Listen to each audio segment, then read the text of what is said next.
అక్కడ తేడా వచ్చింది అనేది ఒకటి. మీరు చెప్పినట్టు ఈ స్పోర్ట్స్ ఒకటి.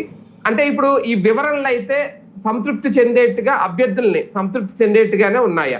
అభ్యర్థుల్ని సంతృప్తి పరచవు కానీ తటస్థులని సంతృప్తి పరుస్తాయి. ఎందుకంటే ప్రభుత్వం వచ్చి బాధ్యతగా 3 అధికారులు IAS అధికారులు వచ్చి వివరణ ఇచ్చారు, అది ఒక సంతృప్తి పరుస్తుంది. తెలుగుదేశం జనసేన వాళ్ళు ఎవరైతే వాళ్ళు కూడా ఏమీ వేగ్గా తప్పు చేయాలి మన నాయకులని కోరుకోరు కదా. తప్పు ఏమైనా జరిగిందేమో అంటే తిడుతూ కూడా తప్పు ఏమైనా జరిగిందేమో అని వాళ్ళలో కొంత మదనం ఉంది. ఆ మదనం తీర్చేశారు, ఏం ప్రాబ్లం లేదు అన్నటువంటి తెలుగుదేశం జనసేన బీజేపీ వాళ్ళకి కూడా. అటు వాళ్ళకు ఒక వెపన్ కూడా ఇచ్చారు వీళ్ళు.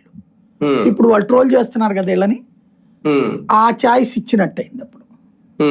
అవును. కాకపోతే ఈ 1:1 నిష్పత్తి అనేది అది నిజంగా వీళ్ళు చెప్పిందే కరెక్టా? తెలియాలి, అది కోర్టు తేల్చాలి. అది తెలిసి ఇవన్నీ కూడా రేపు ఇప్పుడు సమ్మర్ సెలవులు కదా కోర్టుకి, కోర్టు ఓపెన్ అయిన తర్వాత జరుగుతుంది. వీళ్ళ అదృష్టం బాగుంటే డీటెయిల్ గా విచారించడానికి కోర్టు చూసుకుంటది టర్మ్ దాన్ని. వీళ్ళ అదృష్టం బాగోపోతే ఇక్కడ కొట్టేయచ్చు.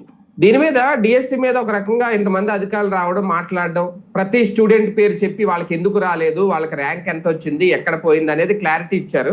నిజంగా అదంతా ఓకే, వాళ్ళు సంతృప్తి చెందుతారా లేదా అనేది ఒకటి అర్థమయ్యేలా చెప్పారు. మిగిలిన విషయాల్లో కూడా ఇలాగే క్లారిటీ తీసుకుంటే ఇస్తే బాగుంటదేమో బాబు. చాలా అద్భుతంగా ఉంటుంది. బేసిక్ గా ఒకటేంటంటే ప్రజలకి సంబంధించిన అంశాల్లో మీడియాని తిట్టిపోయడము, మీడియా మీద ఎదురుదాడి చేయడము, ఆరోపణలు చేస్తూ కాలక్షేపం చేయడం కాకుండా ఇలాంటి బాధ్యతాయుతమైన నిర్ణయం తీసుకుంటే అభినందిద్దాం. ఎప్పుడైనా పోనీ విద్యాశాఖలోనే ఇప్పుడు విద్యార్థులు ఉన్నారు, కొంతమందికి ఇస్తున్నారంట, కొంతమందికి ఫీజు రియంబర్స్మెంట్ ఇవ్వట్లేదంట. ఆ సర్టిఫికెట్ల విషయంలో రకరకాల ఉన్నాయి.